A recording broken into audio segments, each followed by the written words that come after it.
Hey guys, jumping in live. Stephie is going to join me in just a quick second.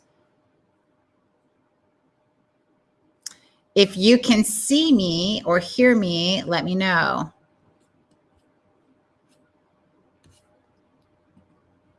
Let me know. Looks like, looks like we're having some troubles in Facebook. Interesting. Oh, goodness.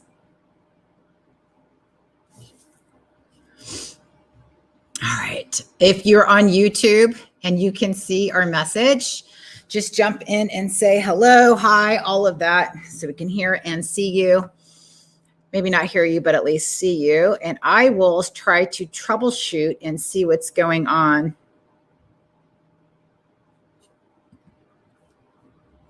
Yep, looks like so strange.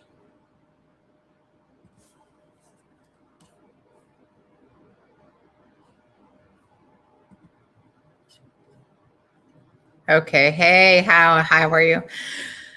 You are on YouTube. So yeah, Facebook, something's going on with Facebook and literally kicked us out. So I'm going to try to troubleshoot this. Stephie is on her way. She is going to redo her presentation live, and so that we have it, and then she can stream it in a little bit later.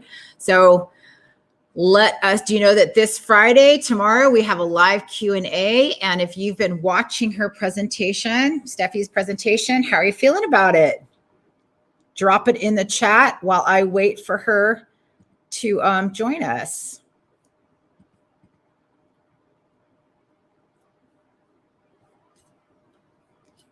This is not showing up at all. Very interesting. Hello. Awesome. And Michelle and I were doing something in the other room, so we didn't get a chance to pop in, but we got some messages. And yeah, Facebook has kind of booted us out for a second. Don't know what was on her presentation, but I am curious. I think they're just having some troubles today. So just give us a quick minute and she will be here and in the studio.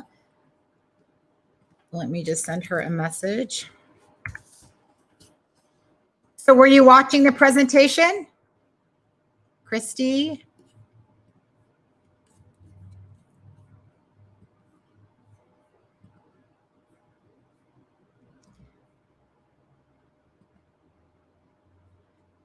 There she is. Yay. I made it. All right. So make sure your audio is on. My audio is on. I think it is. Okay. Yep. I can hear you. So let me swing that around so it's got a slightly better view. So it's slightly more tidy.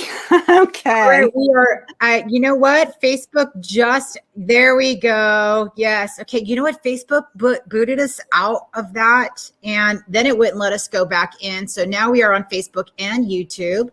And Stephie, I'm going to have you pull up your presentation, and we're going to let you go from scratch. All right. So how do I share this into here? This is something, okay, I found the share button. Fabulous. Share screen. Yeah. Okay, I've never done this before. I hope it allows me to share the right thing. Okay, so I just share my whole screen. Is that what I do? If you'd like to do your whole screen or just where your presentation is. Yeah, I can't actually see where my presentation is. All right, I'm going to let you pull that up, and I'll keep them busy. Okay. All right. So it is actually open in Canva. I'm just not seeing it on my screen. Okay, I'll let you take a look, or you can play it and just share your whole desktop.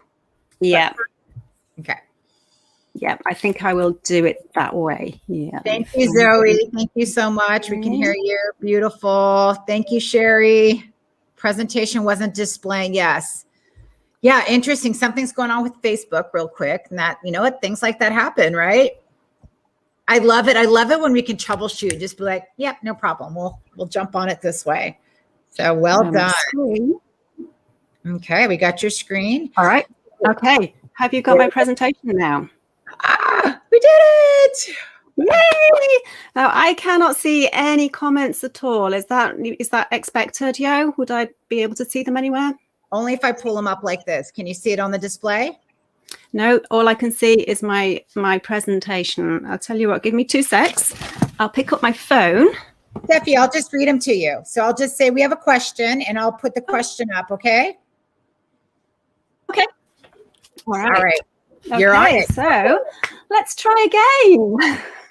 Okay. So hello, everybody. A warm welcome to you to the Canines Masterclass. Why won't my dog stop barking? So we'll go through a little housekeeping first of all. Ask any questions you want to ask them right away. Ask them in the comments. Yo's got them there. She will read them out to me. I can't see them. So, but between us, we'll manage it. All right, let's get cracking. So this masterclass is for you if your dog shouts and barks a lot. If you are living in fear of anybody knocking on your door because your dog is just going to go absolutely crazy. If you're constantly apologizing for your lunging dog, if you have read all the books, you've watched the TV shows, you've asked Google, you've tried cajoling, you've tried yelling, your friends are all telling you to toughen up. If you have tried all of that lot, this is for you. And I know you are worried, you're confused, and you're scared. And it is scary. You know, when your dog's kicking off, it is scary. So we're going to have a little look at these things during this masterclass. But first of all, tell me where you are in the world. You will all have heard this going really, really slowly, but I'm from Ormskirk, which is a small market town in the northwest of England. I'm about half an hour out of Liverpool. And my local church is the first thing that sailors see as they're coming in from the sea into the port of Liverpool. How cool is that? Because to be half an hour out of Liverpool and yet my local church is the first thing that they see. I think that's just so cool. So we've got some comments here. We said the poor mailman, well, now he thinks it's hilarious because he's met the dogs outside. Trying to help SP on cajoled.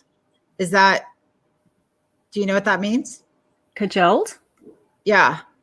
Cajoling is where you're trying to persuade your dog to do something. You're trying to. Okay, so that was the comment there. Right. Excellent. Can hear and see you. British Columbia, Canada. Fantastic. Hi, Stephie from Kelly. Jody, you're gonna rock this. Let's see. Wigan. Oh my gosh, you're gonna hear it like Wigan. That's down the road. Okay, for me. Gorka, Fantastic. Czech Republic, and Redcar, UK. Right. So from everywhere. This is brilliant. Oh, Croatia. Wow. Fantastic. Wow. I have never been to Croatia. Would love to go. All right. Absolutely. Okay. So, little introduction on me. I'm Stephie Guy, and in the picture here with me, you can see my lovely dog Mickle. He is actually lying right next to me at the moment in his big dog bed. He quite often comes up here with me and sits like right next to me, but he's choosing to be in his dog bed at the moment. I started out my dog training career raising service dog puppies, and Mickle and I still volunteer for that organisation as speakers and fundraisers when we're allowed. Currently during lockdown, there's not a lot going on, but yeah, that's something we really love to do. Love giving back in that way. It's fantastic. All of my methods are kind to both the humans and the canines in the equation, because we'll get nowhere if we're not being kind. We won't get anywhere. And my talent lies in breaking everything down into small, manageable chunks and supporting you through everything that we do together. We look at the whole picture. We get the groundwork done first, and crucially, we do not judge. And we are where we are. We leave the past in the past and we move forwards. And what I'm going to do during this presentation is talk you through the process by which we do that. So let us have a little look. These are just some of my recent reviews. So I'm just going to pick out one or two of these pet parents here. So we have Katie and Finn. Finn, lovely working Cocker Spaniel, absolutely barks his head off whenever she goes out. Terrible separation anxiety. And we've worked together over 8 weeks to get him to the point where she can now go outside for an hour and a half, and he's completely happy with that. She's still got some work to do, because we know Rome wasn't built in a day, and it takes longer than the 8 weeks before we actually get to our end goal. Her end goal is to be able to go to the cinema when lockdown is lifted. Currently, we can't go to the cinema here in the UK. So she's well on the way to that, and absolutely loved working with them. We have got, who else have we got here? We've got a couple of Rebeccas who both had shouty, barky dogs and both made fantastic progress. So let's have a look at where we go. So what will this masterclass do for you? I can't promise you a beach walk in the sunshine. Can't even promise you even going to the beach. I live 7 miles away from the beach, and I'm not allowed to go at the moment because they're in a different county. And it's just like, what? I'm so jealous of Yo. When Yo, you show your pictures of you out on the beach with your dogs. I'm like, oh, so close. But yeah, we're one day, right? Yeah, not too far off now. We're getting there, aren't we? We're getting there.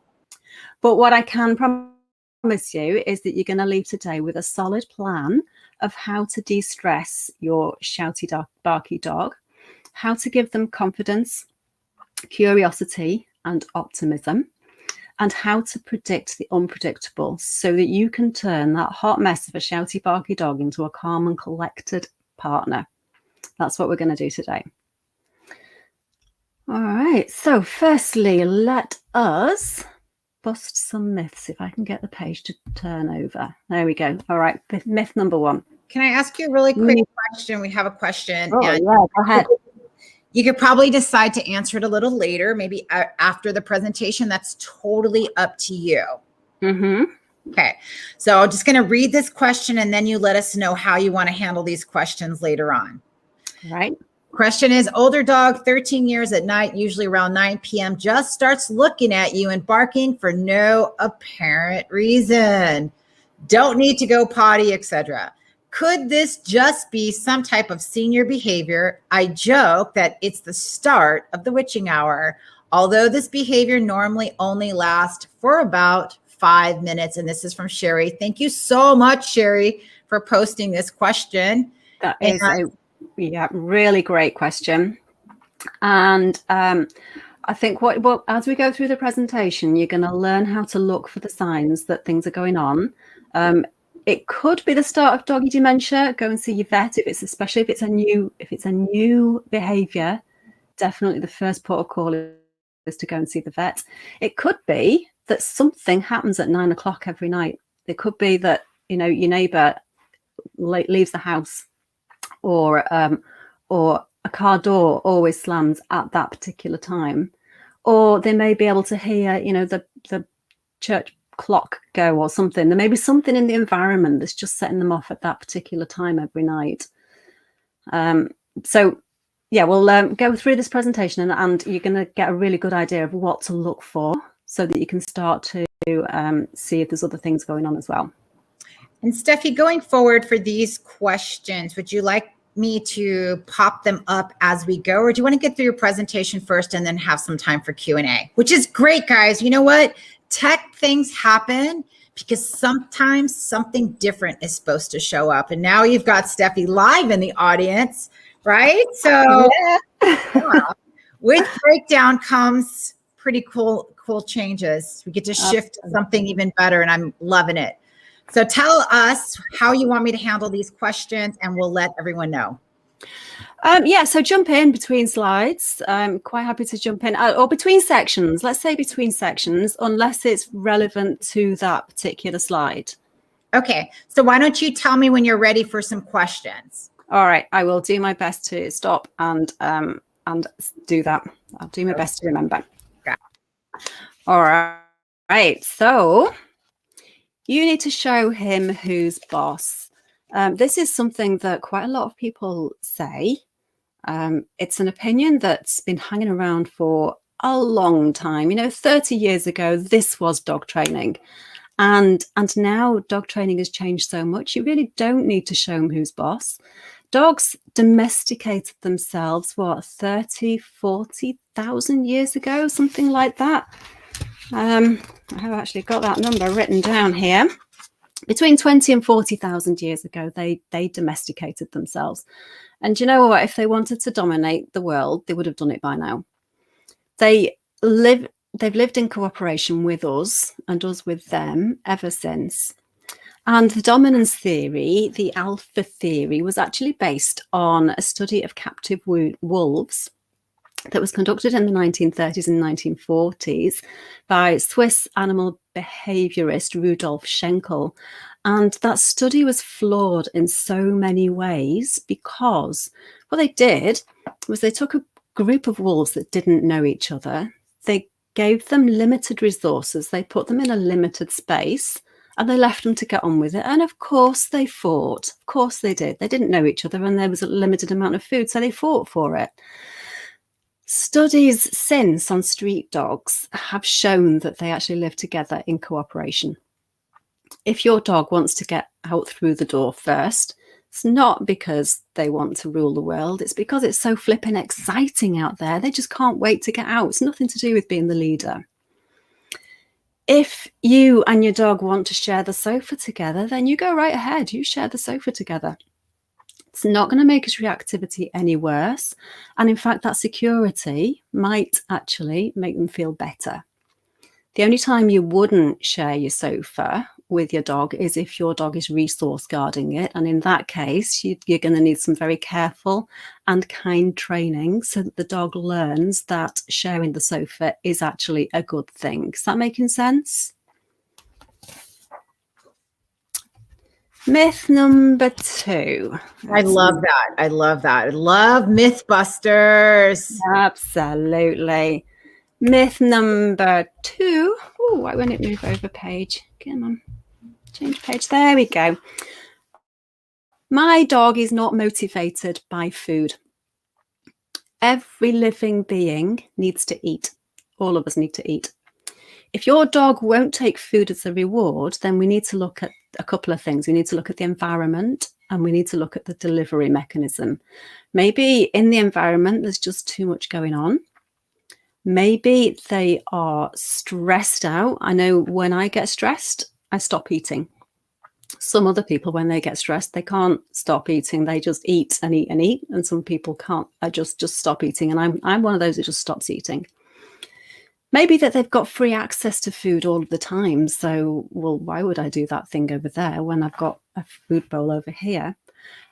But some dogs may find that if they've got a food bowl over there and they're not taking the food and you're leaving the food out all the time for them because they're not motivated by food and they won't eat, actually, if you start asking them to do things and you start asking them to work for that food, then they might suddenly become, oh yeah, I like food because I'm working for it. People and dogs are quite similar in that respect. If you've got somebody who you're just delivering food to and they have to do nothing, they can get quite depressed. It's a problem in like care homes and things like that. If somebody's got nothing to do and you're just giving them like boring food all the time and they don't have to do anything, they can get quite depressed, and your dog can suffer this as well. So changing your delivery mechanism. If your dog is nervous taking food from your hand, just try dropping it on the floor. They may find that more stimulating. They may find it, you may just need to make it more exciting. So throw them a bit of food and they may find that is like, oh yeah, I like this because there's a game involved here and I like that. So is anyone in here or watching this now having a problem that their dog's not really motivated by their food? Is this resonating with anybody? We have a couple comments here that are kind of comical. So, oh my God, that was me during COVID. Too many chips and dip. Yep. And then the pandemic pounds went on. Yes. Yes, that's me still. Yeah, those were your comments regarding the Mythbuster number 2. So drop it in the chat. Anyone else's dog? Oh, we got, yes, my elder dog. So that's very common in elder dogs as well.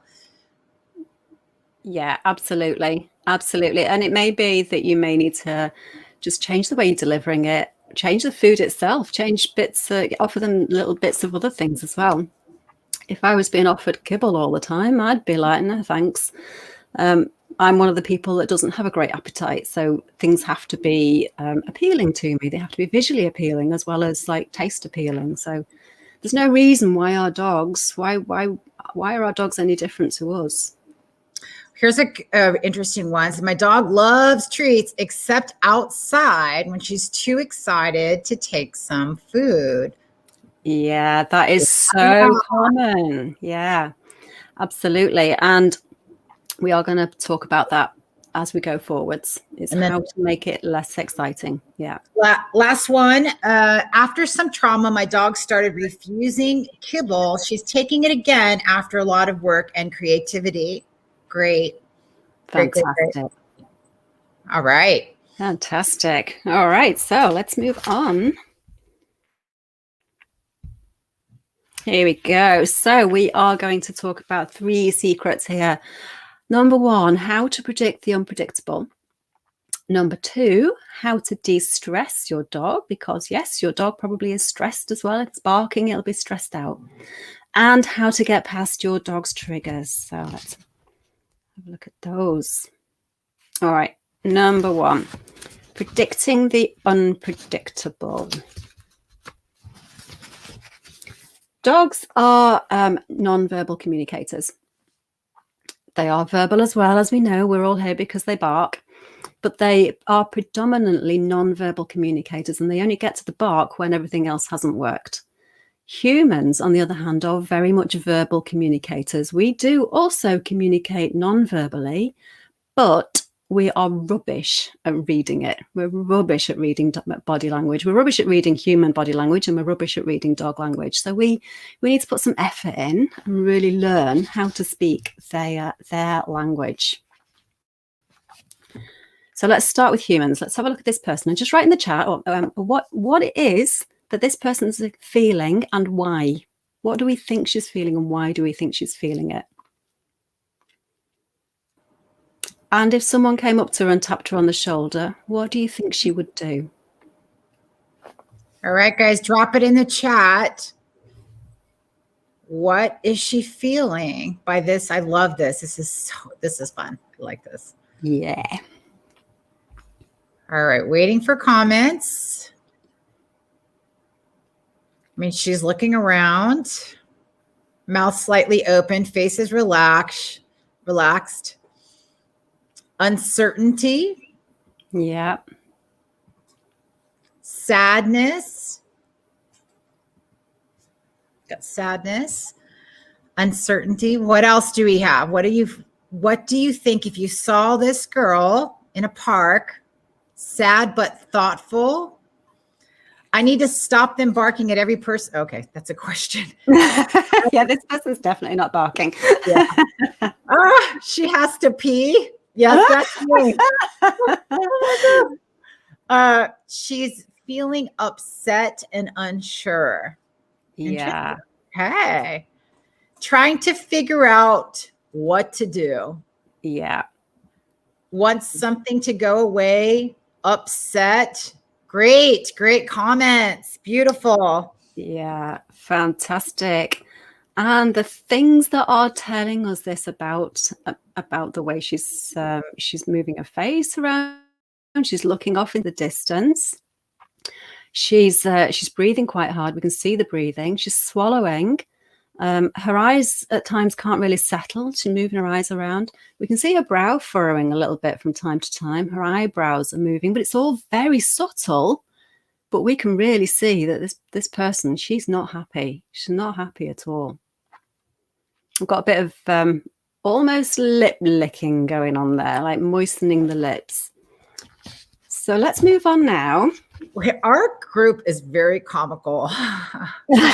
We go on. Okay, let me just read you the last two. You guys are funny. Yeah.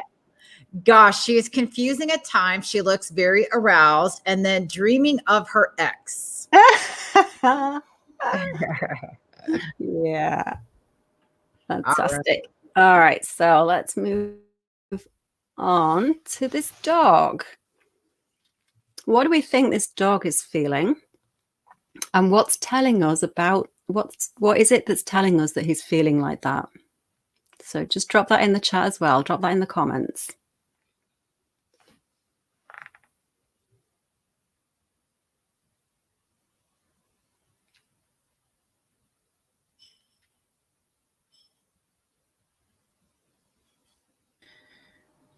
Worrying, uncertainty, anxious. That's a lip look there. Scared. Got to keep the funny in. Okay. Sad, confused, concerned, worried, anxious, lip licking, eyebrow. They're like eyebrows, lip licking, whale eyes, fearful. Look at those. Look, you guys are doing awesome. Yeah, this is brilliant. Stressed, lip licking, scared, nervous, scared. So unanimous. Yeah. Has anyone noticed the panting? If you look over to the side of the face of the body, can you see the panting going on there? The breathing is going quite fast. The head's ducking down as well, like a ducking away, and the ears are going back. The whale eyes. Yeah.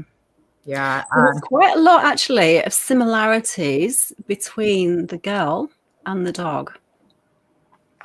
So we're already off to a great start because we can see things in us. We just need to look for them in the dog as well. Okay, so this is a lot easier for us right now because we're looking at a screen, we're watching it over and over and over, and we're picking things out.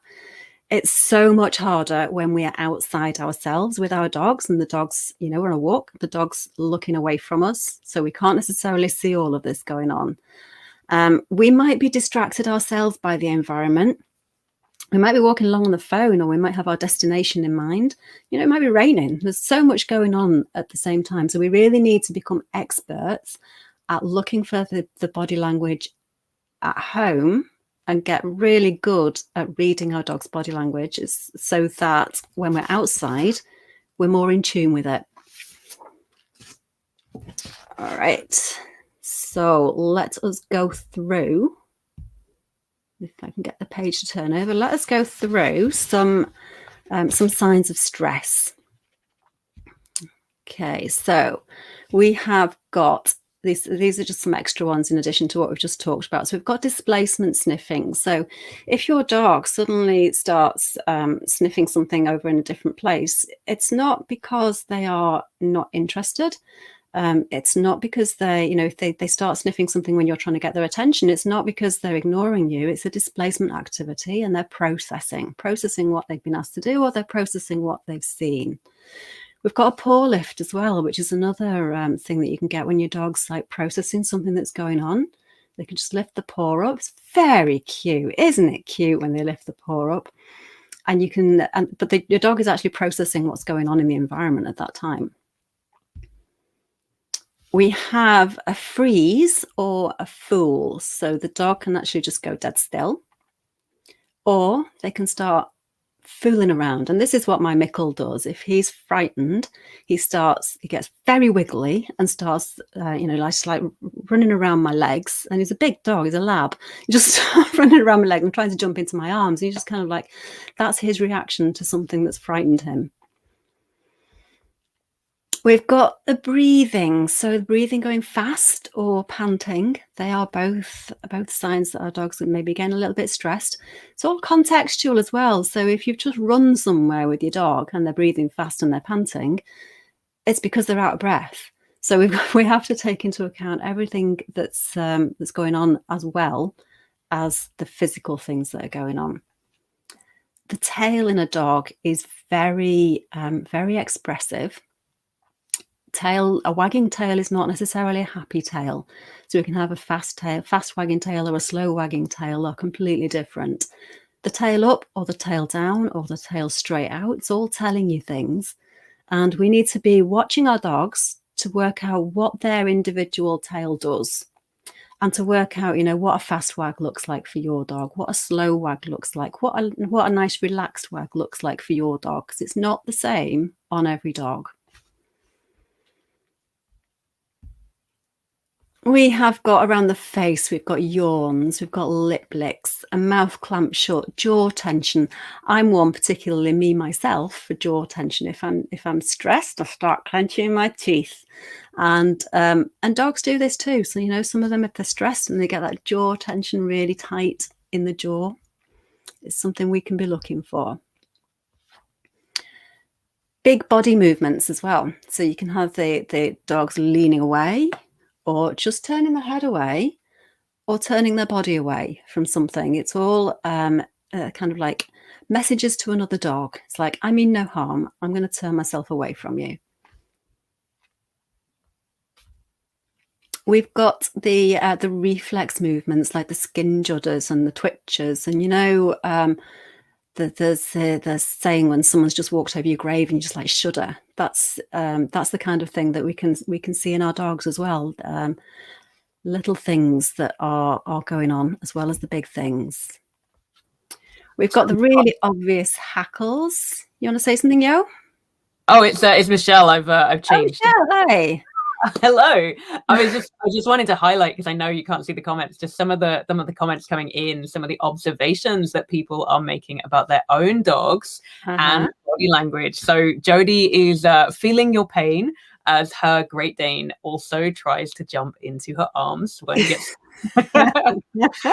And Jenna has said how interesting that is about the paw lift, because her dog does that when they're doing some separation anxiety training together. So she's noticing retrospectively that that's in there as well.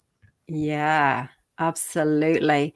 And one of the things that I get my clients to do is to video their dog doing things, and really slowing that right down. So video your dog doing things, just doing normal stuff, and post it on YouTube. You can post it unlisted or private, so only you can see it, and then slow it right down to 0.25 times speed and watch it, and then watch it back again at 2 times speed, and you can see so much more in those like strange speeds. Do you know, maybe that's why my presentation was going really slow. You're like, would really want to notice these points. But no, that's a great tip, because you know what? Yeah, absolutely. Like, videoing is one thing, and looking back and you get to see that outside of the situation that you were in, because you're in a role whenever you're doing anything with your dog. So getting to watch that back anyway. But the timing thing is such a great tip, because when you slow it right down or you speed it up and you're at that unusual pace, particularly when you're slowing it down, being able to pull those things out, it's absolutely really powerful. Absolutely incredible. All right, and then we've got the eyes as well. So we're looking at blink rates, we're looking at whether the dog is staring, whether they're squinting, whether they're showing that whale eye, the whites of the eye. All of these things are we really need to get expert at looking for them. All right, so any questions popped up in the comments so far? Okay, so we did have a question. As I popped out again, another question came up. So we have a question here saying that their dog becomes alert. They do a stamping pounce from being pretty calm when someone walks in or they knock on the door. So what can you do about that? Okay. So what we need to do is we need to get them so that they are happier about someone walking in or knocking on the door, so that they don't feel the need to do that alert pounce. And the way we're going to do that is coming up in the presentation later. So we'll just hang on to that question. And if it doesn't get answered during the course of the presentation, ask me again at the end. All right. Incredible. You know what I love? I love when we have such an engaged, awesome audience that they're preempting what's coming up next, and they're having those questions, and those eureka moments are coming. I love it. Awesome stuff. All right. Fantastic. So how do we go about de-stressing our dogs? We need to give them time and space to decompress, to unpack all that stress. Time to chill out, space to relax and just unwind. First of all, the thing we need to do is understand that our dogs are not being naughty. When they're barking, it's not because they're naughty. They have the intelligence. The average dog has the intelligence of the average 2 to 3 year old child. And like most 2 to 3 year old child, they have absolutely no moral compass. But unlike most children, they never develop one either. So dogs are not being naughty. Reactive dogs are actually afraid. They are afraid. There's two reasons they might be afraid. They may be actually fearful of the thing that they're barking at, or they may have serious FOMO. They may just have serious fear of missing out, which turns into frustration, which can then turn into a form of anger because they want to get over there and see that thing and they're not being allowed to. So they need they're struggling with their mental health, and they just need our patience and understanding to help them to overcome those fears. Tell me, type in the comments, how long do we think it's going to take for our dogs to decompress? How long do we think it's going to take us for that to happen? Oh, I love this question. I love this question. It is such a good one. It is such a good one. So let's see. All right. We have 72 hours is our first estimate. That's an excellent guess. We have 72 hours, 2 days, 30 days. Waiting for a few more. I love that delay that comes in. You're like, yeah, I know you guys are typing it right now. I'm going to hold off on the answer. Oh my goodness.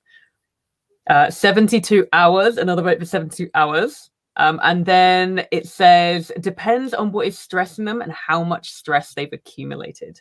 That is the best answer so far. It depends. It's going to take at least 3 days. It may take 5 days. It may take 5 months. It may take over a year. I don't know if any of you followed Drax and his galactic adventure, but he was a rescue dog, seriously traumatized rescue dog. And it's taken him over a year to de-stress. So we just have to look at the dog in front of us. We can go by these guidelines, but we really need to look at the dog in front of us and work with that one. Yeah, absolutely. So yeah, looking at each individual situation for sure. That's it. Okay, so let me see what's on my next slide because I've forgotten. All right, decompression, remove the removal of harmful pressure. Okay, so the very first thing we need to do is make sure that we don't continue to frighten our dogs by exposing them to the things that trigger them, the things that trigger their reactivity. So whatever it is that your dog is barking at, we need to avoid them. We're not going to avoid them forever, but we do need to avoid them in order for our dogs to decompress so that they can get into the right headspace in order to learn that that thing's not scary anymore, or that they don't actually need to go and say hello to that thing immediately. It's impossible to change a dog's emotional response to something, whether that's dogs, horses, tractors, building sites, whatever it is, if they're still being frightened by those things. So how are we going to do that? Well, we can walk our dogs really, really early. We can walk them really, really late. We can drive them to places where we can walk them. In the UK, you can hire fields, secure fields, where you can go and take your dog to, where there will be no other dogs. We can also just not walk our dog. No walk is better than a bad walk. So sometimes, if you need to get your dog out on a walk to go to the toilet because it just won't toilet in your garden, or because you don't have a space of your own where your dog can toilet, then sure, take them out for a toilet break. You're going to have to do that. But all other times, just avoid those triggers while you're going through the decompression. Let me find my button to change the page. There we go. Okay, so step number 2. If your dog is reacting to people and dogs that are passing your house, this is a really, really effective way to help them out. If they're barking at birds in the garden that they can see through the window, this is a great way to help them out. Obscure that view. Dogs that are barking at people or other dogs that are passing the house, they're dogs in distress. They're not happy. And when they're distressed, they can't relax. And if they can't relax, they can't be in the right headspace to learn. So how are we going to do this? Well, you could just close your curtains, but you'd be living in darkness. And that's not good for anybody. It's not good for our dogs. It's not good for us. The best way to do this is to get yourself to the DIY shop or order online some window film that you can stick to your windows as a temporary measure. You're not going to have to do it forever. It's just a temporary measure whilst we are de-stressing the dogs, and then whilst we're retraining them so that they don't need to bark at those things. Window film, it comes in all sorts of patterns and all sorts of designs. Just stick it to the window, as much of the window as your dog can see out of, stick it to that, and you'll still get plenty of light, and your dog will no longer see those things as those scary things anymore. It's quite remarkable how it works, but it does. So do get some of that if your dog's barking at things that it can see going past the house. Is making sense? Yeah, this is awesome. The first time that I actually put this in place, particularly that obscuring the view, I was blown away at just how effective it is. Because yeah, like one thing that you certainly find is it's not always, you know, the sounds, or you think the trigger might be something, you think that it might be one way, and then you put this and you kind of decouple it and you find a massive impact. And so yeah, being able to to obscure that is remarkable. Yeah, really. Yeah, we've got lots of votes. It is making loads and loads of sense, and you know, lots of thanks to this is really landing. Incredible. Fantastic. All right, so step number 3, change the acoustics. So our dogs have much better hearing than we do. They've got a bigger range of hearing than we have, and they also hear sounds more than we do. It's just better hearing than we have. And the modern way is to live in houses that have no carpets, and we tend to put window blinds instead of curtains. And our houses are quite noisy in that respect, so every sound gets magnified. We can really help our dogs by taking some of that sound out of the environment, and we can do it really simply by hanging dog towels over chairs. We've all got tons of dog towels. Just get them out and hang. It's not going to look pretty, but it's a simple solution. It's a cheap solution, and it really does make a difference. If you've got a spare blanket or something, just hang it over. Put a blanket over your sofa can help to absorb some of that sound. If you've got rugs, or if you can get some rugs down, then put stuff on the floor. You can put towels on the floor, but be careful that you don't trip over them and you don't cause yourself an injury by putting something on the floor that you're going to trip up over. So just be aware of that. Keep your house as calm and as quiet as you can. To an extent. So some background noise, some constant background noise can be actually quite good. So like white noise can be a good thing to add to the environment, to stop those little sounds from amplifying themselves. What I wouldn't do is put Radio 4 on. In the UK, we have a radio program called Radio 4, and I used to think it was fantastic. I'll just put Radio 4 on. It's a talk program all day, talk. No music, no bangs from the music. What I hadn't considered was the dramas. Oh my goodness, there's some shouting going on in those dramas. Like flipping heck, it's making me stressed out, never mind the dog. So just putting something on. You can go on, I think on Spotify, there's like calm dog music that's been put on there. People have put playlists together specifically for your dog, to keep your dog calm. So look for something like that, and just try and keep your house as not. You're trying to take the extremes out of the sound in your house. Okay. Any more comments, Michelle? We have, what if it is the noise that makes her bark, is a question that we have here from Facebook. So it's the noise that makes the dog bark? If the noise must be the trigger of the dog barking. I don't quite understand the question. All right. So if you ask this question, Facebook user, what if it is noise that makes her bark? Can you ask it in a different way? Because we may have missed when you put that up. I think when this came in, we were talking about the film and blocking out the visual signal. Right. Okay. And this question was, well, what if it's not the visual that's causing the barking, but actually the sound? The sound. Okay. So it sounds like we've probably addressed that question then, yeah? Yeah. Jenna said, dog music on Spotify is constantly on in the house. Great suggestion.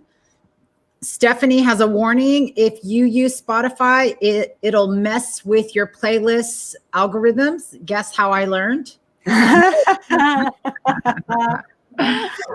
love it. That's funny. Dorcas said there's a ton of dog calming sounds on YouTube. Yeah, YouTube's got great, like forever hours of music that you can use. Oh, there is another question. I maybe missed the answer. So this is, as I missed the start. There's a lot of people that came in a little bit late. They're trying to find. So sorry about that. Please, could you define what is meant by a reactive dog? So a reactive dog is one that in this situation is one that is shouting or barking at things or lunging, shouting, barking, lunging at things.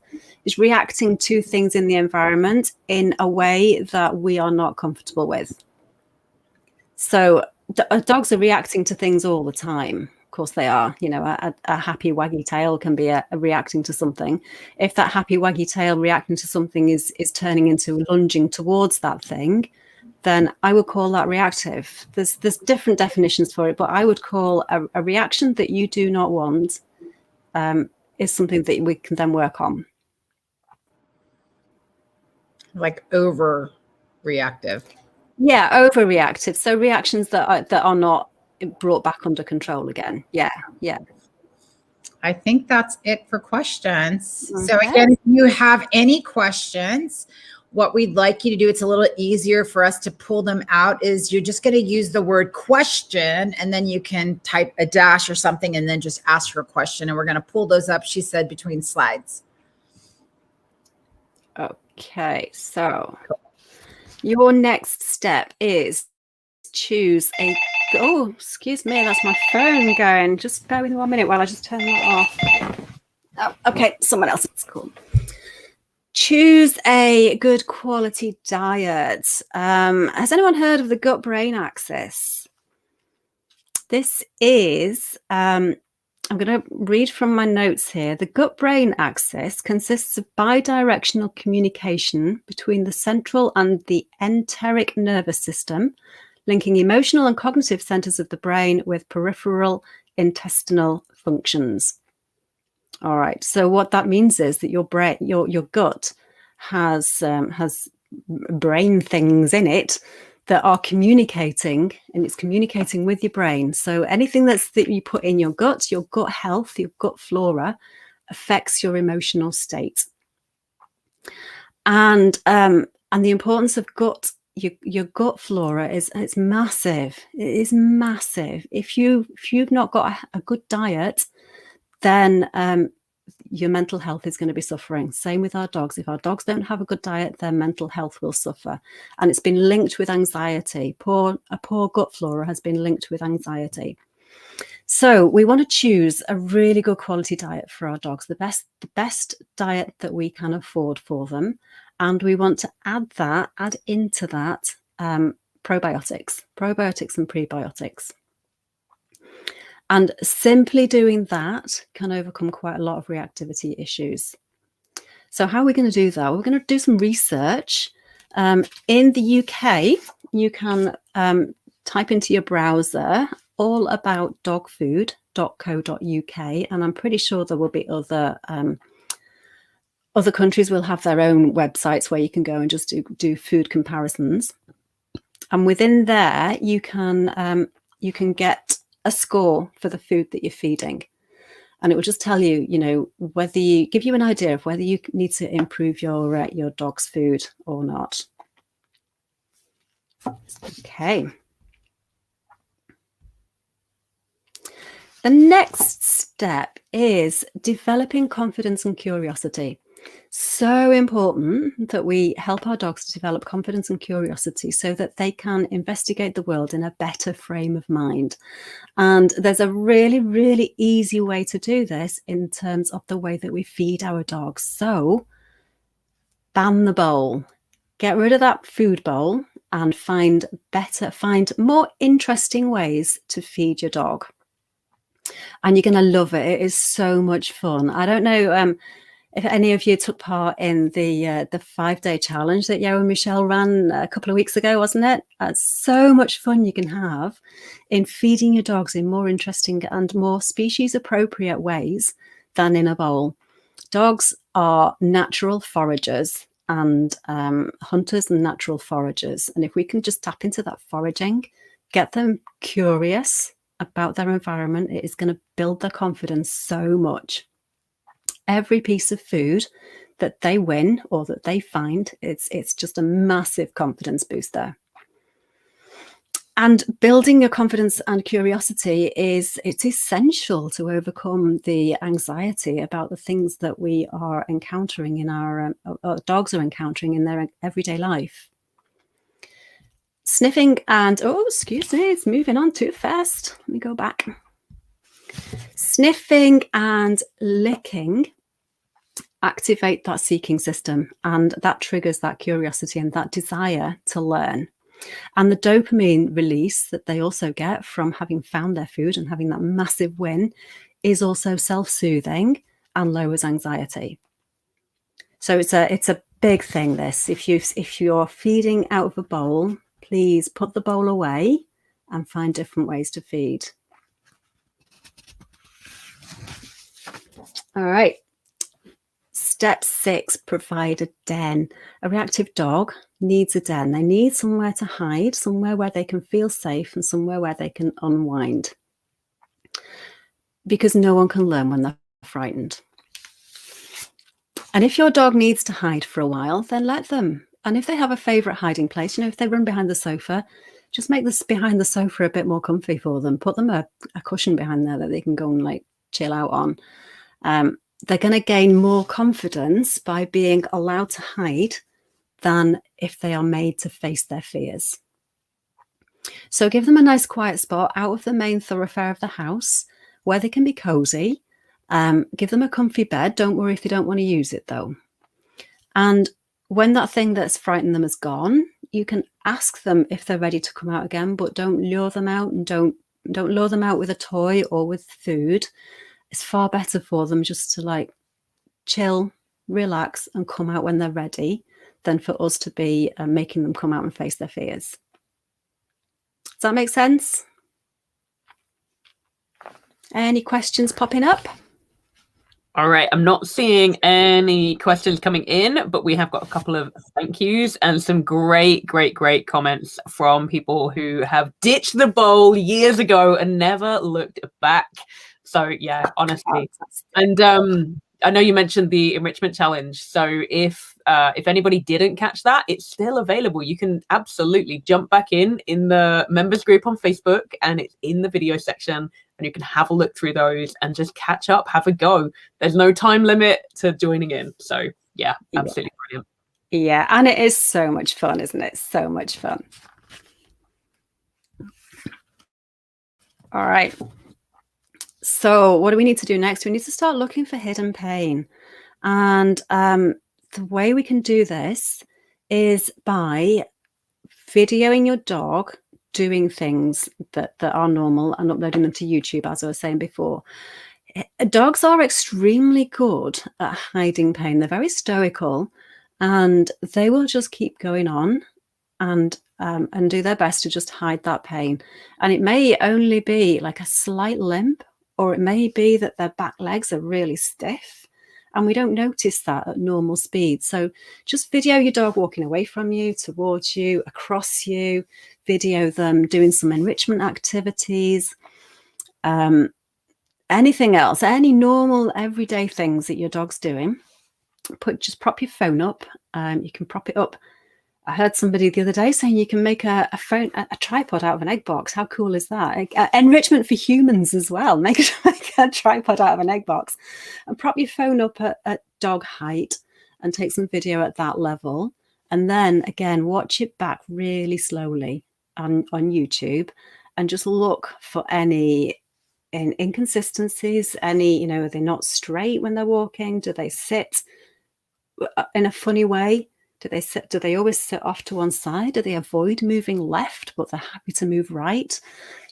These are the things that we can spot when we start really looking for them. And if you find something that you think, oh, hang on, that looks a bit odd, get yourself off to the vet. What better thing than going to the vet is email them that video and just say to your vet, hey, I've seen this. What do you think? And then that your dog might have arthritis, or there may be something going on. They may have some gut pain that is showing itself in the way that they hold their body or the way that they move around. And I don't know about you, but if I'm in pain, if I've got toothache, I am quick to lash out. And it's the same with our dogs. If they're in pain, then that is one of the major triggers of reactivity is pain. So we really need to be looking for it. Not just saying, oh, well, they're going out for a walk, okay, they're running around, okay, therefore they are okay, because they might not be. It's just that they can't tell us.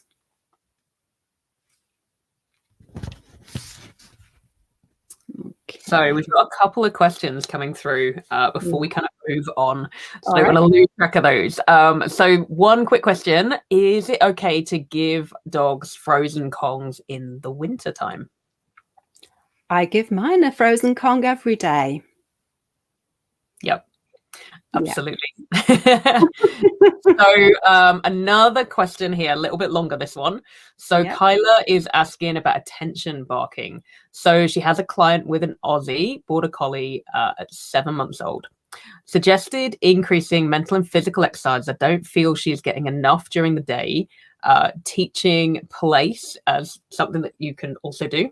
But have you got any other tips to work on that would help with attention-based barking? So what you need to be doing is predicting. If it's predictable, it's preventable. So is that attention barking always happening at a certain time? And work out what it is that the dog is wanting and when it's wanting it, and satisfy that need before the dog is starting to bark and ask for it. So you need to just we need to teach the dog a different way to ask for attention. So if your dog is coming up to you and you've satisfied absolutely every need that they've got, and they're still coming up to you and barking at you because you're on the computer or doing some work or something, and they're just like in your ear, woof, woof, woof, woof, woof, pay some attention to me, then I would be giving them something else to do, and I would be absolutely teaching them place and teaching them how to settle, teaching them how to go to a bed and just lie down and relax on it. Sounds like you've got a great plan in place, but absolutely get that enrichment up. If the dog's not being enriched enough, then you're not going to win. Yeah, I think, such an important point. So important. Great tips. Yeah. So we've got another question from Mariette. She says, her Stephie makes barks whenever she stops for longer than a minute. So if she's greeting a neighbor or a friend along the way and have a little chit chat, if we stand still for longer than a minute, she'll look up at the person and bark, and then bark at her owner as well for a bit, as if to say, come on, let's go. So what advice would you give to Mariette in that situation? All right. So in that situation, if the dog's going to bark at a minute, then at 50 seconds, you stop, you say, well done, dog, have a reward. And then you talk again for maybe like 10 seconds more, really quick, short time more. And then you're like, yeah, good dog, have a bit more, great job, have another reward. And then you can sort of extend those rewards out. So to begin with, you're going to be rewarding quite frequently for not getting on that barking. But then you can start to extend it out so that maybe at 50 seconds you say, great job, dog, stay there, keep quiet. and you reward for the quiet that they've done so far. And then instead of like 10 seconds later, the next time you might go 20 seconds and reward. And then you might go 30 seconds and reward. So you're pulling that time out that you're rewarding back, so that the dog learns that actually, if I just stay here and be quiet, then I'm going to get something great. Great things are going to happen. Brilliant. Absolutely fantastic. And I think this seems to be a bit of a theme here. So Martha's got a similar question.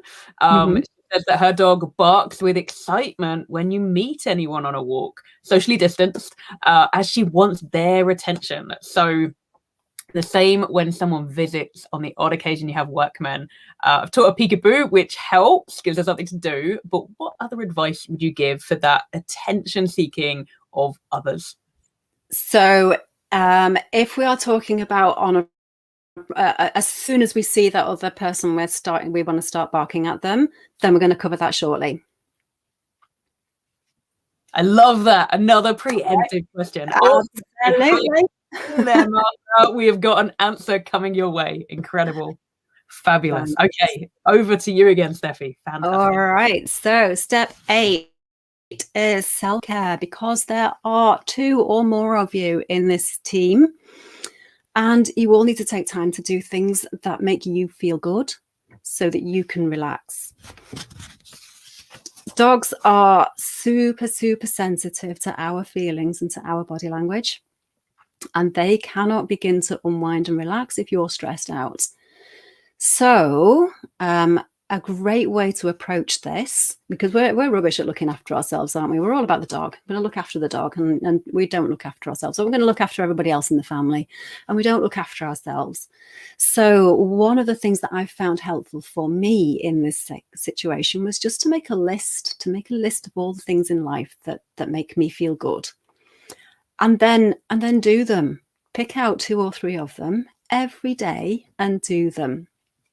So for me, my top 3 are going for a long walk, are drinking really great coffee, take my coffee out with me on my walk and have that in the great outdoors, and a daily power nap. And without those things, I'm an absolute wreck. But with them, I can stay calm in most situations. So think about what that is for you, what your self-care routine needs to be, and do 2 or 3 of them every day. And if you're feeling overwhelmed by just the sheer quantity of stuff that you have to do, then another thing that was fairly transformational for me was to get a paper diary, just to go back in time and get a paper diary, because I rely on my electronic calendar. I know everything goes in my electronic calendar. But get a paper diary and just write down, schedule out your time so that you can prioritize some important stuff for you as well as for everybody else. Make sense? Absolutely great. Yeah, absolutely. I couldn't find the button then. Yeah, everyone thank you so much. Amazing. Yeah, fabulous. Absolutely fantastic. All right. Next thing. Sorry. Was there a question? Or?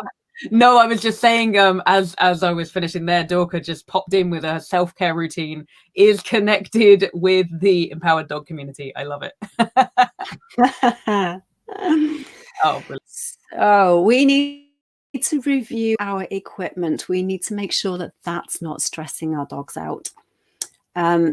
It's quite common for a dog to run away from its harness when you get a harness out, and the dog just like, nope, not having that on, and running away. And then you have like this chasing the dog around the house to get the harness on before you can go out. And everybody's stress levels are raised before we've even gone out the front door. So what we need to do is really review that equipment. Put the harness on again, get your camera out, video it. Video you putting that harness on, and just watch your dog's body language and see how they're reacting to it. What are they doing when do they object to it going over their head? Is it the clips that they don't like? Is it uncomfortable? Is it sitting too close behind their elbows and it's actually rubbing a bit? Does it cut across the shoulders? And is that making them feel uncomfortable when they're out because they can't move their arms properly, the forelegs properly? So really review the equipment you've got. If you're using a halty head collar, just have a think about whether you actually need it or not. And I fully get that some people do need a head collar because their dogs are very strong and they haven't got the strength to hold the dog on a harness. What I would say in that situation is get your training on really, really down so that you don't need that a halty head collar anymore, because it does bother a lot of dogs. They don't like them. But if you're frail and you're going to get pulled over by your dog, then your safety is vitally important. So in some cases, yeah, they are necessary, but in most cases, they're not. In most cases, if you get a harness with both a front clip and a back clip and get a double-ended training lead, they're called, and you attach it to both the front and the back, you can learn to. One of my clients the other day said, this is great. This is driving the dog. I have never driven my dog before, but you can guide them using the bit of the lead attached to the front of the harness and the bit of the lead attached to the back of the harness. You can guide them around, and they can't get that force behind them to pull you over, because if you're guiding them around with the front clip, they can't get the power behind them to pull forward. If your dog is sound sensitive, then a really great way to help with the clips is to put your thumb and your forefinger in that space that the clip's going to spring out into, and hold them there until the clip's gone in, and then release them. And by doing that, you can get an almost silent fastening of the harness. If I was prepared, I would have one here to show you, just to do that clipping action. I do have a video of that, so I'll find it later and I'll pop it over to Yo and Michelle, and maybe you can just post it in all the various groups to go. It's really it's a way of making your harness fastening so quiet that the dog doesn't know that you've fastened a clip. And it's much easier than trying to counter condition to the noise, because this big clipping sound is going on behind a dog's ear. They don't like it. All right. That's a great little tip there. Sorry? That was a great little tip. That little bit of reducing that sound and reducing the chance of startle around that. Yeah, really, really good little tip. Yeah, absolutely. And it goes without saying, with all of you guys in this community, anything that's aversive, get rid of it. Prong collars, choke slip chains, all of that slip leads, get rid of them, because they're putting so much pressure and stress. And even just walking a dog on a flat collar around the neck, it's putting so much pressure into the ears and the eyes and on all of the vital stuff going through the neck. So we just get a harness. But I'm pretty sure that everybody in these communities is doing that anyway. So we've got a couple of questions about harnesses. So someone on Facebook is asking, her dog has a really good shake off after her harness is put on. She runs away from the harness at the moment. Is the shake a sign of anything? Yeah, the shake is just like, oh, thank goodness I've got rid of that thing. I don't, or it's when it goes on, it's also a shake of like, oh, what's that?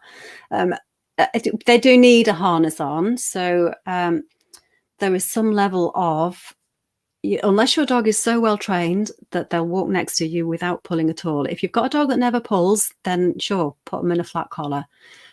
We are here because we have shouty, barky dogs, and shouty, barky dogs do lunge and pull. So in those situations, we need to be having them in a harness. And yeah, it's if your dog's not happy with having a harness on, use loads and loads of treats. Really have the harness lying around, put food around it so that they can just, without you holding it, so that they can go and just eat the food off the harness, around the harness. Get them to just interact with the harness and give them some food. just built up a really positive association with it. And I know it's not quick and it's not easy getting a dog to re-like the harness, especially if they've learned that they really, really don't like it. It's not an easy thing to do. And sometimes it is easier just to buy a completely different harness and start with that completely different harness, teaching them that this thing is great. Whenever you interact with this thing, you get this really great thing that you absolutely love. And that might be cheese, it might be sardines, you know, it might be whatever it is that your dog absolutely loves, you associate with that harness. My Mickle is body sensitive. And bizarrely for a Labrador, he can't swim. So last year, I decided I was going to buy him a life jacket and I was going to take him to the sea, to the beach, and we were going to learn to swim. And it took me, because he's body sensitive, it took me 2 months of, here, have a look at this life jacket and have some, I think he was on raw chicken hearts at the time, have a raw chicken heart whenever you come and interact with this harness. And it got to the point where he was bouncing over to have it on so that he could go and chase his chicken hearts around the garden wearing his harness. Still can't swim, but he can at least wear his life jacket quite happily now. I love that. Yeah. And when you persevere and you go at the pace of your dog, even when, you know, they start off with a real aversion to something, you can definitely work through. Yeah. So I love that. Got a couple more questions. So question here, just signing in now and can't wait to go and watch the rest of the live that she'll catch up on later. If it's not been covered, reactive dog seems to be due to overstimulation. So can we touch on that a little bit? Overstimulation to the environment. Excellent. So Melanie, let's have a little bit more detail on that. What do you think the overstimulation is being caused by? Yeah, because if it's overstimulation to the rewards, then we just dial down on the reward level of the reward. So we give something that's a bit lower value. If it's overstimulation to the environment, then we need to pinpoint exactly what it is in the environment that's causing that overstimulation and dial it down. That may be getting distance between us and that thing. We need to be avoiding it whilst we're going through this decompression stage. And then when we get on to the next step, which is coming, we will we'll talk about getting distance away from things so that we can start to change our dog's emotional response to things. Brilliant. Absolutely brilliant. Yep. Perfect. Okay. I think that's all for now. Okay. What's next? Okay, how to get past your dog's triggers. So we are all human, and even whilst we're avoiding our triggers, mistakes are going to happen, and we are going to, we're going to go around a corner and there's a bouncy puppy and it's getting in your dog's face and your dog doesn't like it. So what do we do in that situation? Let's see. So Leslie McDevitt came up with this, they coined the term pattern games, and they are brilliant. A pattern game is something that is so firmly embedded in your mind and your dog's mind that it's something that you really, really enjoy doing, and it's something that lights your dog's eyes up when you're doing it. Quite often, what we will try and do when we see our dog's triggers is we'll try and get the dog's attention back on us. We'll try and get them to sit down and we'll get them to look at us. And I don't know about you, but if I'm in a heightened state of awareness, sitting down is not what I want to do. Absolutely not what I want to do. And if I'm feeling anxious about something, then I'll be pacing around, or and I won't want to look at one single thing. I'll be looking all over the place, and it's really, really difficult for our dogs to do that when there's something that they want to react to, like wherever it is, they want to react to that thing. It's really difficult for them just to sit and look at you. So what we use instead is an action pattern game, and I have a couple of favorites. Let's go is one of my favorites, and that's literally where we practice it in the garden. Just walk one way and shout, let's go, and then off we go in another way, and let's go, and off we go in another way. And then there's 1, 2, 3 treat, which I always start with the word treat, Like treat is said in a really high-pitched, excited way, and there is something about that word. I think it's the T and the E sound together, the T at the beginning and the end, and the E sound, that really seems to get into a dog's brain. So I start with treat, and then 1, 2, 3, treat, 1, 2, 3, treat, and we keep moving. And every time you say treat, you deliver a treat to the mouth and you keep moving. I think on my next slide here, I've got a little demonstration here. Now, I'm not quite sure how the sound is going to play. We'll give it a go. I'll turn the volume up. This is a demonstration of a moving pattern game called 1, 2, 3, treat. It's very simple, and the aim of this game is that you are able to walk past something, a distraction, keeping your dog's attention on you in a situation that they find really difficult. It's called a pattern game because there's a pattern to it, and we practice this lots at home, and we practice it lots when we're out on our walks. And for every one time that we use this for real to get past a distraction, we use it another 6 times in practice. And that is so that the dog doesn't associate the game with the scary thing. All right, it's really simple. We're just going to take 3 steps forward. We're going to count out loud so that the dog hears the words. Take 3 steps forward, go 1, 2, 3, and then say treat in a really bright and cheerful way. All right, so I'm going to demonstrate this. I'm going to walk that way first, so you'll see us from behind, and then I'm going to walk backwards. Got a pocket full of food, ready for this game. All right, so let's go. You ready, Nicole? 1, 2, 3, treat. 1, 2, 3, treat. 1, 2, 3, treat. Notice that we are not stopping to let him eat the food. We're just keeping going, and the reason for that is because we just want to get past this thing that is highly distracting. It may be a dog that he wants to bark at, so we just need to get past it. Okay, so let's show you again. Literally, 1, 2, 3, treat. 1, 2, 3, treat. 1, 2, 3, treat. All right, so that's how we play that game. I think that, I don't know why I've got 2 videos on here, because I think the second one's exactly the same, so I will just move on from that. Does that make sense? That's something that we feel we can do. So we've got some people saying they use 1, 2, 3 to get past another dog if they want to say hello. So some people are already using that. Some others going, oh my goodness, I am so going to be using this. Yeah, definitely. Love it. Brilliant. Brilliant. All right, so special bonus. What do we do when we have de-stressed, we've learned our pattern games? How do we go about rewiring our dog's brain? Okay, so when we've gone through all of these steps so far, we have shifted our dogs into the right headspace to be able to learn. We've avoided the triggers, and that decompression has given your dog time to rebalance their stress hormones. You're feeding interactively, it's increased your dog's confidence and curiosity, and your pattern games have given you a superpower to help you get past your dog's triggers. What do we do next?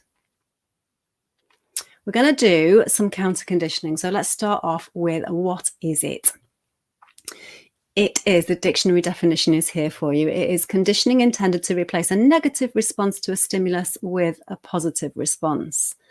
And we're going to do that by stimulating a dopamine release. We're going to make new connections in the brain. We're going to rewire your dog's thinking. And we're going to do that by creating a conditioned positive emotional response to the thing.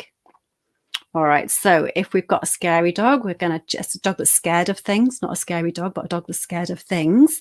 Then we're going to change that fear into a happy, oh, yay, there's that thing. And we're going to turn that dog that just wants to go off and party with everybody into a dog that's more content not to need to go off and party with everybody. All right. Oops, back a page. Spider alert. They're not real spiders, but I hope I'm not like terrifying anybody here. I personally do not like spiders, and this is where I've chosen this this Example. Okay, so we have the fear responses, which are fight, flight, fool, freeze, and faint. Our reactive dogs are the ones that are going into fight mode. And they are doing that because I'm going through a fear response here, like if I'm frightened of that thing. If your dog is one of the frustrated greeters, then just turn this into the party animal instead, that's just wanting to go and like have a really good party with the spider instead. All right, so at the moment, I am far too scared to do anything. The spider is right here, and I am just too scared to think about anything except yell at that spider. Just get that spider away from me. One way to change a dog's response to, or change a person's response to something that they're frightened of, is by flooding. We don't recommend it. Flooding does nothing except shut the dog or the person down. If I was here and I had like spiders all over me, one spider on me, I'd be brushing it off and shouting at it. 5 spiders, 6 spiders all over me, and I would freeze, and I would just like I'm just going to freeze and hope that spider's going to go away. It's not going to change my emotional response to it. It's just going to make me terrified of it. And then when I see the one spider again, I'm going to be shouting at it again and like batting it away and whacking it one. I wouldn't actually kill it because I just can't do that, but I would be hitting it away from me. So what do we need to do instead? We need to look at our dog's thresholds or our people thresholds. And in order to do that, we need to increase the distance. All right, so I'm further away now from this spider, and this may be me. I may be in here, and the spider now might be out the window, out in the street, in the window. And at this point, I'm like, okay, there's a spider out there, but I'm still feeling anxious, and I'm still not able to change my view about that spider because I'm still quite anxious about it. So we need to increase the distance a bit further. All right, so now I'm a long way away from that spider. It may be out the window, and it might even be in a perspex box out the window as well. So I'm safe now, quite safe. I can look out there and go, oh, okay, there's a spider. And when I'm at the point where I can go, oh, it's a spider, I can then start to learn that spider isn't quite so scary after all. And the way we do that is by releasing the dopamine. And the way we do that is by feeding something really great. So if somebody gave me some like chocolate coated raspberries or some like really great chocolates, whilst I'm looking at that spider going, oh, it's a spider. And if every time I saw that spider at that distance where I can go, oh, it's a spider, I might suddenly go, oh, look, it's that spider again. Where's my chocolate? You know, I like that spider now. Where's my chocolate? And that is me changing my emotional response to that spider at that distance. So at that point, we can then maybe take the spider out of its perspex box again, still at that distance. So it's still a long way away, and it's still far enough away from me to be able to go, oh, it's a spider. Okay, it's a spider. Now, I'm not now going, oh, it's a spider because it's a bit closer to me because it's not in its box anymore. But at that point, if somebody then started giving me these chocolates again, every time I could see that spider out of its box and I'm going, oh, it's a spider, then I'm going to change my emotional response again, and then we can get a little bit closer. And that's how we do counter conditioning with dogs. So to summarize that step, if your dog is shouting and barking, and if they could speak, they were saying, help, there's a dog, go away. Or if they are going, oh, look, there's a dog, let's go play, let's go play, let's go play, then you're too close and you need to move back. If your dog is at that point where they're going, oh, it's a dog, then you are spot on. And you just need to feed something that they think is really, really great. Every time they see a dog at that distance, you're feeding something really, really great until you get to the point where they see that dog at that distance and they change their response to, oh, it's a dog, to, oh, there's a dog, where's my chicken? At that point, your quest is complete. Don't try and move closer right now. Just go, yep, we won that game. Get out of there, come home. celebrate your win, and next time, move a little bit closer. Okay, is that making sense to everybody? Yeah, absolutely. Absolutely great. So, yeah, we've got people saying that they're using it quite a lot to great effect as well. Super. Yeah, absolutely. Brilliant. Fantastic.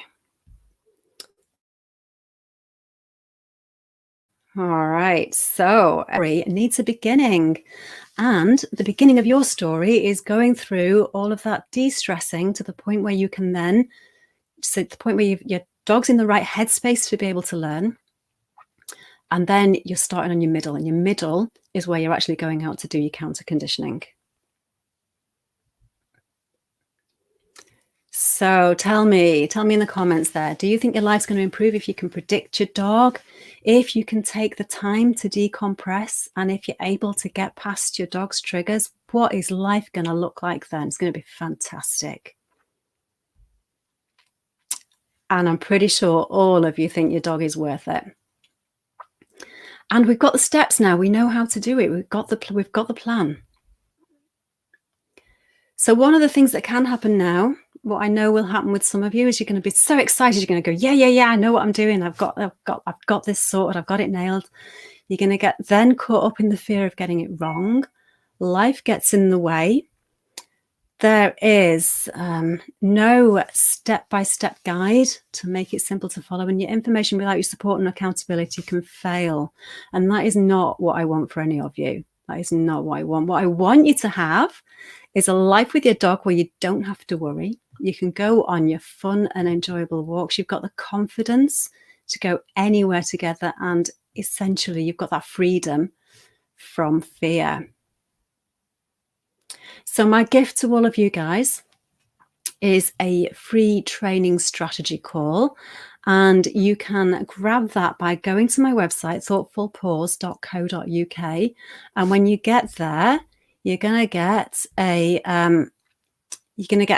a really big button, great big purple button that takes you straight through to my calendar, and there you can book yourself a 15-minute training strategy call, and we will talk through your plan together so that you can achieve what you want to achieve with your dog. We'll go through the individual stuff, you know, the particular situation that you're in, because every dog is different. And I don't want you to feel like, well, yeah, this all makes great sense, but how do I apply it to my dog? So what I would like you to do is just grab yourself a training strategy call with me, and we'll talk through that plan together. And if you've got your phone handy, just give that little QR code a scan. And that takes you straight through to my website too. So you don't need to actually type in that thoughtfulpause.co.uk. All right. Are there any more questions, Michelle? Anything else popped up? I was like loving the QR code. I'm like, that is genius. So let's have a little look in the chat. Hello. Yeah, we're here. So hey, anybody there? Michelle, are you still there? I don't know why you're not hearing me. Is anyone hearing me? I can hear you. I'll just take a slurp of my water while I wait for you or Michelle to hop back in here. I guess there's something wrong with the audio stream. I'm going to try and get Stephie on Messenger. One sec. Stephie, can you hear us? She might have hit mute. Hold on. Okay, Yes, I am not hearing anything from my end, so I'm just going to come out of this presentation. I'll stop sharing my screen and see if I can see what's going on. So most likely, Steph, can you hear us now?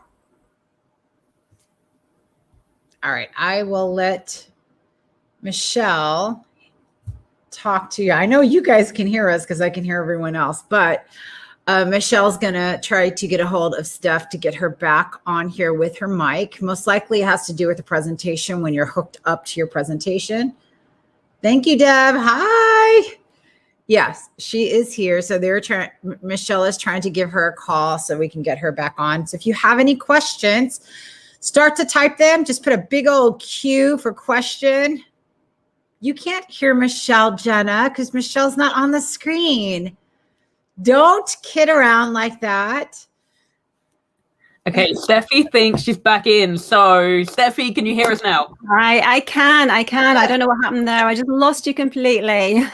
Oh my goodness, where they're going, yeah, we're and I was like, is it my mic? Or what's going on? Yeah, I don't know. Oh my goodness. Did that was we make it? awesome. Did you get to the end of the presentation? We did, yeah, we could hear you absolutely fine. So it was only you hearing us, and it only petered off at the end there. So that was really cool. Yeah, like absolutely fabulous. And I was just saying how impressed I was with the little QR code. How cool and awesome is that? That's genius. I might be nicking that idea. That is so cool. Yeah. So yeah, lots and lots and lots of thank yous. This has been an awesome presentation. We've got a couple of questions, so I shall read these out as they come in. So what shall I do if my puppy doesn't like vans, buses, or lorries? Okay, so for you, for your puppy, a van or a bus or a lorry is the spider. So you need to get yourself far enough away from a van, a bus, or a lorry, and go through that counter conditioning process. So you've got to be far enough away from those things that your puppy thinks, oh, it's a van. And at that point, you can feed them something really great every time they see a van. It's also a really great idea to, if you've got someone, if you take a walk around your neighborhood and you can see a van that's not moving, for them to let them just investigate the van while it's not moving. And if your puppy's not yet had their vaccinations, just carry them around the van so that they can see it, and just get used to the fact that vans aren't necessarily scary. If you've got someone that owns a van, that's even better, because then you can just get them to turn the ignition on but not move the van. So it's a case of just like breaking down the van, the bus, the lorry into small enough achievable steps that your puppy can say, oh, okay, it's a van. And then you feed them something really great, and then they're going, oh, it's a van, quite like them. Does that answer the question? Yeah, that's yeah. It's okay. So the question there from Sherry. Awesome, that is amazing. Can we give this gift to someone who needs it more than myself? Absolutely. Yeah, absolutely you can. Yeah. So another question. Mm-hmm. How do I stop my older dog attacking my younger dog? No biting, but it's growling, barking, and headbutting him. Okay, so the first thing you need to do is to run a gated community. So keep your older dog safe from your younger dog. Make sure that they're not in the same space together unless the younger dog is on a lead. And then you're gonna get the two far enough away so that your younger dog can just go, oh, there's the older dog, and feed them something whilst they're doing that, to change your dog's emotional response to the other dog. You can also do things like side by side. So either side of a gate, you can give the younger dog something to do, like give them some enrichment activities to do on one side of the gate whilst your older dog's on the other side of the gate, just so that your younger dog can process what's going on there. I think oh, another question. So this was from Jodie. She's like, I absolutely hate wasps. If I sit there with a glass of wine and drink every time I see a wasp, will I get counter conditioned? If you're far enough from that wasp, yes, you will, Jodie. Yes, you will. Maybe more wine. Maybe you'll care less about them anyway as a byproduct of the wine too. Yeah. Brilliant. Okay, so what about this? I think this is an extension of the car question from earlier. So their dog is 10 months old and used to be really scared of cars. He's better with those now, but where they live, they can't really avoid going outside and seeing vans or lorries. So any tips? So can you see them from the window, from the house? Because that's a step further back. That's like me being in the house and the spider being outside of the house. That's one step further away from the what is it? The vans and the lorries. Yeah. So it's a question of getting as far away from them as you can. You can also play them on YouTube, play vans and lorries on YouTube. So that, again, it's just a step further away from the van and the lorry. If it's the sound of the vans and the lorries, you can also work on that inside too. So you can record the sounds of them. Pay attention to when they're upset by vans and lorries. Is it particularly in the rain that's happening, because they sound different in the rain? Is it in the bright sun? Are they particularly like reflections or something going on with the vans and the lorries? Break it right down into as small a part as you can and work on the little things, the little bits of it to kind of overcome that. I love that. That's really, really great advice. So another question. My 8-month-old is barking at two things. One, the TV screen. Mostly she's fine, but then unpredictably will start to bark at different things. For example, people or still shots. Like, it's not the noise, because it will happen when the TV is muted. So the actual picture is what's causing the barking. Okay. So mostly is fine, but then unpredictably will bark at different things. That is really interesting. It will be predictable. So look at the body language. Look at the body language, and look at what else has gone on in the day as well. So triggers stack on top of each other. Things that happen to us. We feel more and more anxious about things as we go through the day. Something exciting can happen, something scary can happen, something truly awesome can happen, and all of those things are just building up the level of adrenaline that we I've completely forgotten what the question was. It's moved on. What was the question? It's a bit in two parts here, so I'll read it again. So it's the unpredictability of it. Yeah, absolutely. Yeah. So think about what's gone on during the day. Keep a diary of when they've barked and what's gone on during the day, and see if you can kind of link the things together. See if there's something else going on there as well. Brilliant. And it was also in relation to kind of the still picture. So if you're on Facebook and there's somebody's picture there, and yeah, you can see that still, so there's no movement. So I think everything that you just said absolutely applies to that as well. And pay attention to what that person looks like. Is it always a person wearing a hat, or is it always somebody in a certain color? Because some dogs can be really funny about one particular piece of clothing really upsets them. And so it's just it turn into a detective and really find out what it is that they are that they're reacting to. Yeah, it is. It's all about being a bit of a doggy detective. Like, absolutely. Absolutely. So Patsy has another question here. She says her dogs drive her insane with their barking, mostly when she's getting ready to take them out. So it doesn't stop. One of the dogs keeps goading the other one, barking in their face and looking for a reaction from them. So it starts to escalate. All right. So this is a great time, a great place to teach your dog to go and settle on a mat. And if you know it's happening when you're getting ready to take them out, teach them to settle on a mat and get them on their mats and reward them frequently for staying on their mats while you get ready to go out. So that could be you teach them to settle to lie down on their mat, and then you get your shoes out, you go straight back and you give them a reward for staying on their mats and being really great dogs. And then you may put your foot in one shoe and then you go straight back and you reward them again for staying on their mats and being really great dogs. And you just get ready slowly. Keep rewarding them for staying on their mats. And as you go through, day after day, you can dial back on the number of times you need to reward them till you get to the point where you don't need to reward them at all. And they just know that we're going out. We stay on these mats until we're ready to go out. So it's teaching them something else to do instead in that situation.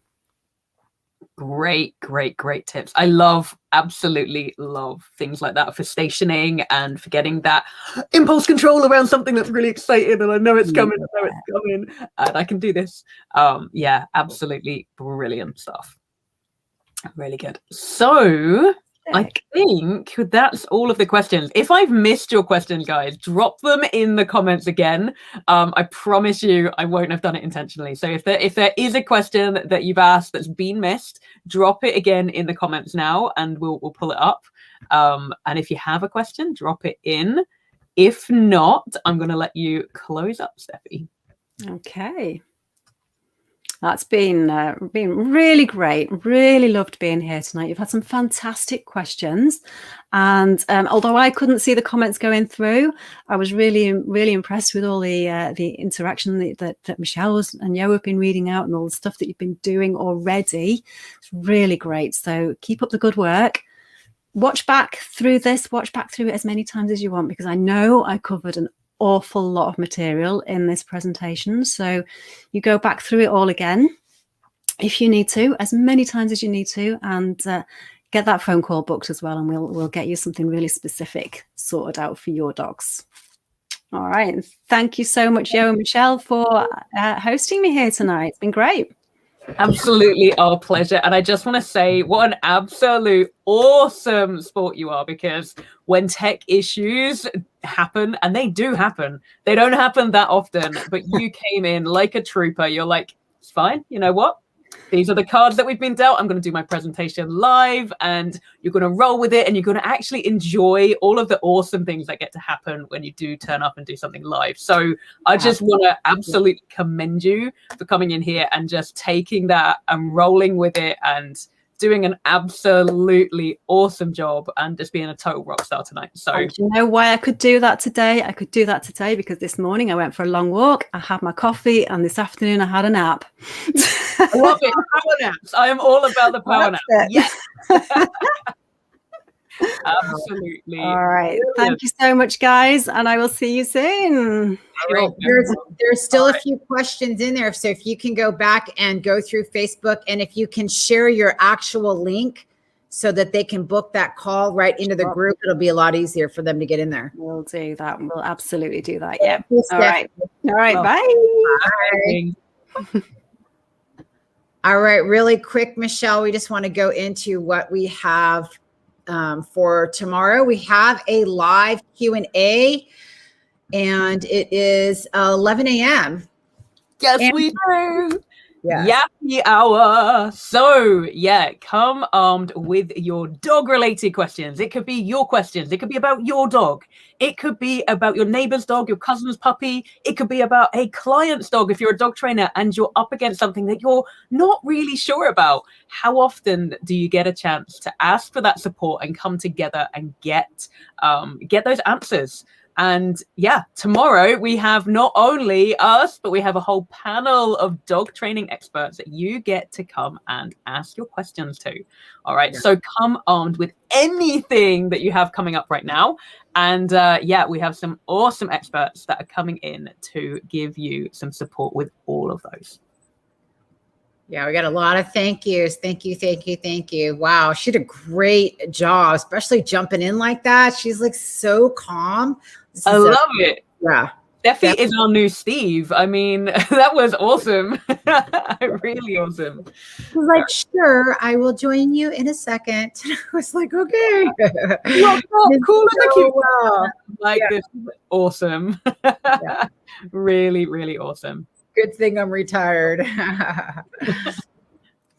All right, guys. Tomorrow, 11 a.m., Saturday tricks class. And we've got an amazing show coming up next Wednesday. We've got Michael Shikashio in the house next Wednesday live. So that is going to be at the Empowered Dog Show, February 24th. And we've got a couple other guests that are going to be joining us. So looking forward to the show. Remember that if you enjoyed Stephie, please drop it in the chat. She's going to be coming back around in the comments, and she's going to be reading those. And it was a long presentation. She's been on there for over 90 minutes. So give her some love, give her some really good feedback. Let her know that she's appreciated and that this was useful. Send that link. So if it's not you, send that link to your friends. Post it on your own social media page. Let them know that, hey, you watched this amazing dog trainer. She's very knowledgeable. She's super calm. And She can help with your barky, shouty dog. Send that link on your Facebook group page and let her get a chance to opportunity to help your friends out. Yeah. Absolutely. So yeah, I love that. I love that message of just share this and help support others. Absolutely what we're all about. 100%. And those of you that are in the Empowered Dog Members group, take that link, copy it, and share. We're bringing a lot of featured presentations, free tricks classes. There's just the live Q&A are all being streamed directly into the group. So really anyone that has a dog of any age can be in that group. All of the training is totally free in that group. And the live Q&A is really useful for pet parents that are struggling. So we've got some rescue groups that are sending some of their parents in there. We've got some breeders that are sending their puppy parents in there. It's going to be a really, really, Michelle and I are going and we're trying to find ways to continue to help the entire world, anyone that's got a dog. 100%. And I love it. I love it because you know what? We get to help everyone no matter where they are in the world. And everything that we've done before, it's all still available in there. So if you took part in any of the challenges or any of the workshops, anything at all, and you thought that was really, really useful, it's like a little treasure trove, a little vault of goodies for anybody coming in there. They get to access all of that incredible free information from Yo and myself, from our awesome speakers like Stephie and our other speakers that have come in prior as well. All of that information is still there and still accessible. So yeah, get sharing the link. Just invite everybody in, because if we can make a difference to people's lives all over the world and to change things for the better for the dogs and their families, then let's do it. Let's share that information as far as we can. So yeah, get sharing, guys. Someone just posted they have a deaf. Is that you, Sherry? Yeah, I'm available this Saturday. Cannot wait. Okay, so this is the new puppy. Can you guys see? Oh my goodness. I melt every time I see him. He's gorgeous. 9-week-old Aussie. He is deaf and he's got seeing, like it's more of depth perception that he's not able to really, he's still adjusting, problems with his mouth, and just there's a lot going on for this guy, but he's doing amazing. He's 9 weeks old. I'm doing a board and train with him from the rescue. So it's a rescue that took 6 of these puppies. And this is one. The mother's being dropped off in another hour. So I will have the mother and this pup. And he's doing really good. So I've been sharing a lot, and we're looking forward to showing some videos featuring this little pup, this little guy. Yeah, I love that. And actually to be able to showcase some things that we can do with our deaf or our semi like visually impaired dogs, and how we get to go into the training, because the principles are still the same, guys. So yeah, whether you have a dog that's going deaf because of age, or whether you have a puppy that was born deaf, the principles of learning are still the same. And it's going to be great to be able to showcase some of that. And you know, if you're struggling with that right now, reach out to us in the community groups, because we're here to kind of give you presentation. Oh my gosh, is there a dog trainer besides myself that works with deaf dogs, blind? I bet there is. Mary says that she can't wait. Her deaf puppy is going to be her demo dog. So yeah, absolutely. And I know that there are other deaf dogs and blind dogs in our community. So I think this would be really great. So drop any shares you have, drop them into the community, guys. Yeah. So yeah, let's get building up the awareness of this and the things that we can do with our dogs, no matter what difficulties they have. So beautiful. Yeah, absolutely. I like this little guy. He's so fun to work with, and he's already learned so much in just, I think it's been less than 48 hours so far. He's a bright spark. Like seeing you did like a first little intro to like sitting and, you know, manners for petting. Yeah. Oh my goodness. Visual markers. He's incredible. I've got a recall. I've got his marker, the little thumb marker. I've got sit, which is really cute. I just do this little switch thing and he goes, dude. It's so cute. What else did I do? you were doing a little bit of recall, and you were and he was just orientating beautifully towards you. You've been doing all of the kind of pen. You've been working on like the crate training. Yeah, he's not jumping. He sits when he wants to get picked up. He's going potty on his little spot. He's going up the stairs and down. He's like, oh my goodness, I'm gonna fall. So the stairs, because of the depth perception, he's just a little bit anxious when he gets around the edge of the stair, but he'll go into a sit and ask me basically, can you please pick me up? So yeah, can you help me out? So it's gonna be fun. We're gonna feature some of his little videos here. But all right, let's let them go so everyone can have a power nap like Stephie suggested. That sounds really good to me right now. And guys, thank you so much for joining. It's been a while. Cannot wait to let you know what we've got in store. So we are revving up for some powerful lives coming up in just the next few weeks. Stephie did such an amazing job. Again, reminder, drop it in the chat. Let her know you love her. Absolutely. Right. Share the link, guys, so everyone can catch up. And Stephie's going to drop the link so you can take incredible just opportunity to chat to her further. All right, guys, we will see you tomorrow. Have a great one.